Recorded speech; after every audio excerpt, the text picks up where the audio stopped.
Welcome back. Telangana సెక్రటరియట్లో నకిలీ ఉద్యోగి హల్చల్ చేశాడు. నకిలీ ఉద్యోగి కదలికలు అనుమానంగా ఉండటంతో సెక్రటరీ సిఎస్ఓ దేవిదాస్ ఆదేశాల మేరకు నిఘా పెట్టారు ఇంటెలిజెన్స్. పూర్తి ఆధారాలు సేకరించి SPF intelligence ASI Yusuf head constable Anjaneyulu చాకచక్యంగా పట్టుకున్నారు. అయితే రెవెన్యూ శాఖలో ఉద్యోగిగా ఫేక్ ఐడి కార్డుతో చలామణి అవుతున్నారు ఖమ్మంకు చెందిన Bhaskar Rao. Minority department section officer వి Prashanth, driver Ravi Bhaskar Rao fake ID card తయారు చేసినట్లు గుర్తించారు ఎస్పీఎఫ్ ఇంటెలిజెన్స్ అధికారులు. అయితే సెక్రటరియట్లో కీలక మంత్రులు పేర్లు చెప్పి పనులు చేయిస్తామని, ఫైల్ క్లియర్ చేయిస్తామని, ఉద్యోగాలు ఇప్పిస్తామని పలువురు వద్ద పెద్ద మొత్తంలో డబ్బు తీసుకున్నట్లు ఆరోపణలు వినిపిస్తున్నాయి.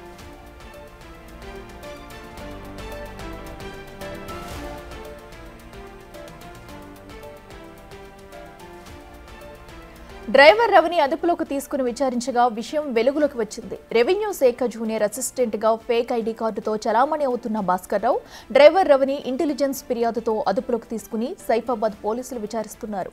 ఇప్పటి వరకు వారు ఏమేమి అక్రమాలు చేశారు, ఎవరికైనా ఫేక్ ఐడి చూపి ఆర్థికంగా మోసం చేశారా, సెక్రటరియట్లో ఇంకా ఎవరి ప్రమేయమైనా ఉందా, వీరికి ఎవరు సహకరించారు, వీరి బాధితులు ఎవరైనా ఉన్నారా అనే కోణంలో విచారిస్తున్నారు పోలీసులు.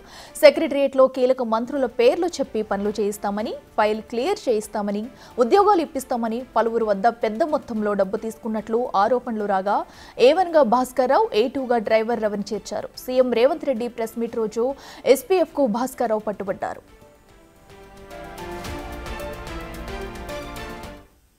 ఇదే అంశానికి సంబంధించి మరింత సమాచారం మా ప్రతినిధి హరికృష్ణ అందిస్తారు. హరికృష్ణ, చెప్పండి. ఇప్పటికే అటు సెక్రటరియట్లో ఫేక్ ఐడితో కూడా భాస్కర్ అనే వ్యక్తి చలామణి అవుతున్నట్టు తెలుస్తుంది. అయితే ఎన్ని రోజులుగా అతను ఉద్యోగంలో ఉన్నారు, ఇప్పటివరకు ఏమేం చేశారు, డీటెయిల్స్ ఏంటి? తెలంగాణ రాష్ట్ర సచివాలయంలో నకిలీ ఉద్యోగి విషయం హల్చల్ చేస్తుంది. నకిలీ ఉద్యోగి నకిలీ ఐడెంటిటీ కార్డుతో భాస్కర్ రావు అనే వ్యక్తి రెవెన్యూ శాఖ జూనియర్ అసిస్టెంట్ గా చలామణి అవుతూ కొంతమంది మంత్రుల పేరు చెప్పి మీ యొక్క ఫైల్స్ క్లియర్ చేస్తామంటూ కూడా కొంతమందికి అయితే ఆశ చూపెట్టినట్టుగా తెలుస్తుంది. అయితే ముఖ్యమంత్రి రేవంత్ రెడ్డి తాజాగా ప్రెస్ మీట్ పెట్టిన సందర్భంగా ఎస్పీఎఫ్ బలగాలు బందోబస్తు ఉన్న సమయంలో వారి కదలికల అనుమానంగా కనిపించి భాస్కర్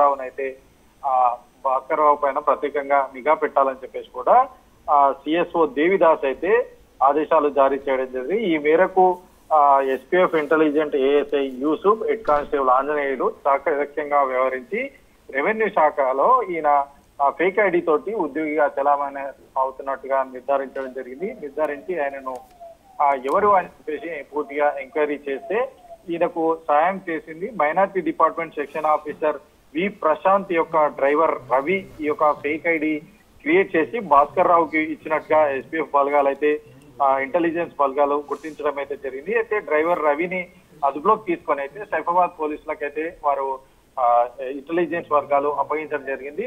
అయితే ఇప్పటి వరకు ఏమేమి అక్రమాలు చేశారు, ఎవరైనా ఫేక్ ఐడి చూపి ఆర్థికంగా మోసం చేశారా, సెక్రటేరియట్ లో ఇంకా ఎవరి ప్రమేయం ఉంది, వీరికి ఎవరు సహకరించారు, వీరి బాధితులు ఎవరైనా ఉన్నారా అని చెప్పేసి పోలీసులు అయితే చేస్తున్న పరిస్థితి ఉంది. ప్రధానంగా అయితే రాష్ట్ర సచివాలయానికి చాలా మంది వారి యొక్క పని నిమిత్తం వస్తున్న నేపథ్యంలో వారందరికీ కూడా ఆశ చూపెట్టి వారికి సంబంధించిన ఫైల్స్ మేము క్లియర్ చేస్తామని చెప్పేసి మంత్రుల పేర్లు చెప్పి కూడా ఈయన ఈ యొక్క భాస్కర్ రావు అయితే ఈ విధంగా చలామణి అవుతున్నట్టుగా తెలుస్తుంది. ఈయనకు డ్రైవర్ రవి సహకరించినట్టుగా తెలుస్తుంది.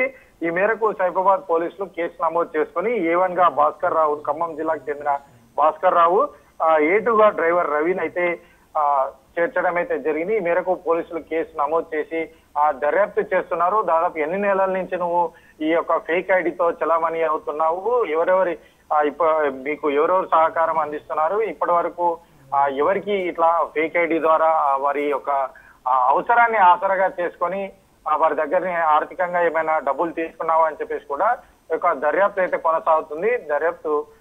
ఈ విధమైన దర్యాప్తు అయితే కొనసాగుతుంది. అయితే రాష్ట్ర సచివాలయంలో ఫేక్ ఐడి క్రియేట్ చేసుకొని ఉద్యోగి హల్చల్ చేయడం అయితే కొంత చర్చనీయాంశంగా మారిన పరిస్థితి ఉంది. అయితే హరికృష్ణ, సెక్రటరీలోనే వీళ్ళు ఇలాంటి ఘాతుకానికి పాల్పడ్డారు ఒక ఫేక్ ఐడితో కూడా. అంటే వీళ్ళ వెనుక ఎవరున్నారనేది ఏమైనా ఇప్పటి వరకు తెలుస్తుందా? అండ్ అలాగే మళ్ళీ ఇలాంటివి పునరావృతం కాకుండా సెక్రటరీలో కొత్త నిబంధనలు ఏమైనా విధించే అవకాశం ఉందంటారా?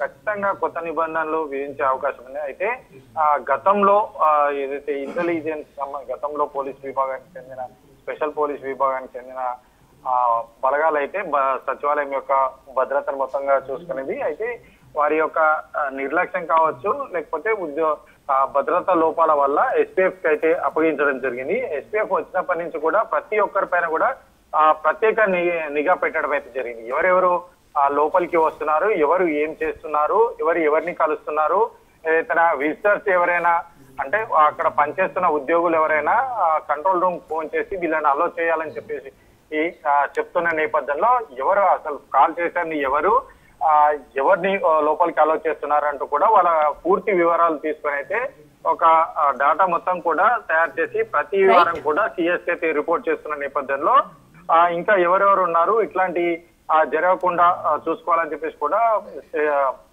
ఎస్పీఎఫ్ అయితే పూర్తి స్థాయిలో భద్రతను ఇంకా మరింత పటిష్టం చేసే అవకాశం అయితే ఉంది. Right Harikrishna, thank you.